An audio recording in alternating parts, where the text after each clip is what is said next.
नमस्कार एवरीवन, मैं Geetanjali government ITI Yamunanagar में ड्राफ्ट्समैन मैकेनिकल इंस्ट्रक्टर हूँ। आज इस वीडियो में हम ड्राफ्ट्समैन मैकेनिकल कोर्स की ब्रीफ ओरिएंटेशन करेंगे। ये कोर्स 2 साल का रहता है और इसमें 10th तथा +2 के बाद आप आईटीआई में एडमिशन ले सकते हैं। ड्राफ्ट्समैन मैकेनिकल का कोर्स इंजीनियरिंग से रिलेटेड ट्रेड है। इस ट्रेड में हम डिफरेंट मैकेनिकल प्रोडक्ट्स की ड्राइंग्स तैयार करते हैं। अगर हम मैकेनिकल प्रोडक्ट्स की बात करें तो इसमें सीलिंग फैन, मोटरसाइकिल, साइकिल्स से लेके इंडस्ट्रीज में यूज होने वाली बड़ी बड़ी मशीनरी तक इसी में आती है। हम सभी मैकेनिकल पार्ट्स को वास्तविक रूप देने से पहले उनकी ड्राइंग्स बनाई जाती हैं।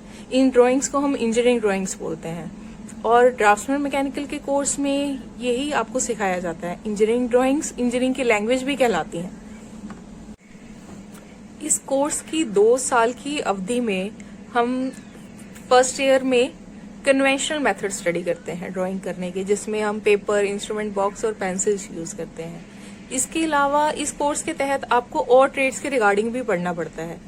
क्यों? बिकॉज मैन्युफैक्चरिंग जो रहती है वो तो अदर एंड पे ही रहती है, वो मशीन्स के एंड पे रहती है, राइट? तो हर मशीन्स को समझना, मशीन्स की वर्किंग को समझना, इसीलिए आपको और ट्रेड्स भी स्टडी करनी पड़ती हैं, जिसमें कि fitter, turner, machinist, sheet metal worker, welder, foundryman, electrician या मोटर व्हीकल्स, ये सब इंक्लूड होती हैं।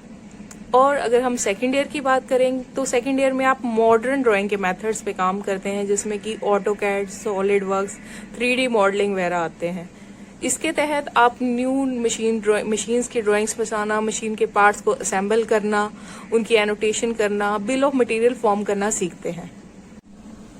इस कोर्स को कंप्लीट करने के बाद जो आपकी रिस्पॉन्सिबिलिटीज रहती हैं वो होती है प्रोडक्ट ड्राइंग्स बनाना, मशीन ड्राइंग्स बनाना, असेंबली ड्राइंग्स बनाना और किसी भी तरह की मैन्युफैक्चरिंग के लिए रिपेयर की ड्राइंग्स प्रिपेयर करना, मैकेनिकल कंपोनेंट्स की ड्राइंग प्रिपेयर करना। इसके अलावा आपको किसी न किसी मैकेनिकल इंजीनियर के साथ अपॉइंट किया जाता है, जिसके अकॉर्डिंगली आप कैलकुलेशंस करते हैं, डायमेंशंस लेते हैं, प्रोडक्ट की मेजरमेंट्स लेते हैं और जो अवेलेबल मटेरियल्स होता है उसको एनलिस्ट करते हैं।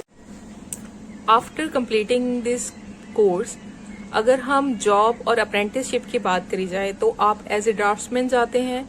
उसके बाद with progress senior draughtsman, supervisor, so on आगे जा सकते हैं। Government sectors like ISRO, NTPC, PWD, Indian railways, ये आपको एज ए ड्राफ्ट्समैन मौका देते हैं। इसके अलावा आप एजुकेशनल इंस्टीट्यूशंस लाइक एनआईटीज या अदर इंस्टीट्यूशन में एज ए लैब टेक्नीशियन भी जा सकते हैं। प्राइवेट सेक्टर की बात करी जाए तो लोकल और ग्लोबल बहुत सारी ऐसी कंपनीज हैं जो ड्राफ्ट्समैन के लिए अपॉर्चुनिटीज प्रोवाइड करती हैं, like Tata, Godrej, Mahindra, ISGEC etcetera.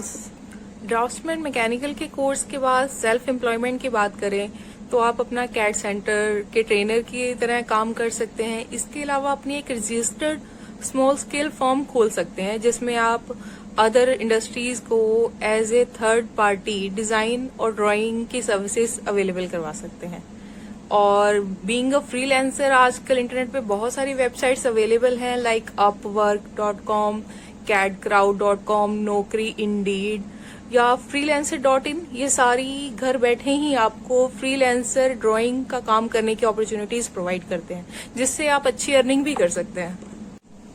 Draughtsman mechanical के कोर्स के बाद अगर हम हायर स्टडीज को डिस्कस करें तो आप +2 भी कर सकते हो ओपन स्कूलिंग से। इसके अलावा हरियाणा के केस में आप सिर्फ एक लैंग्वेज के एग्जाम देके हरियाणा बोर्ड से अपना +2 का सर्टिफिकेट हासिल कर सकते हैं। और आप मैकेनिकल इंजीनियरिंग का डिप्लोमा किसी भी पॉलिटेक्निक में लेटरल एंट्री के थ्रू एडमिशन ले सकते हैं। अगर हम बात करें कि अगर आप टीचिंग प्रोफेशन में जाना चाहते हैं तो CITS यानी कि क्राफ्ट इंस्ट्रक्टर ट्रेनिंग स्कीम के तहत आप ये कोर्स करके टीचिंग प्रोफेशन में भी आ सकते हैं। मैं उम्मीद करती हूँ कि आपको ड्राफ्ट्समैन मैकेनिकल कोर्स के बारे में बेसिक जानकारी तो प्रोवाइड हो ही गई होंगी इस वीडियोस में। शुक्रिया, थैंक यू।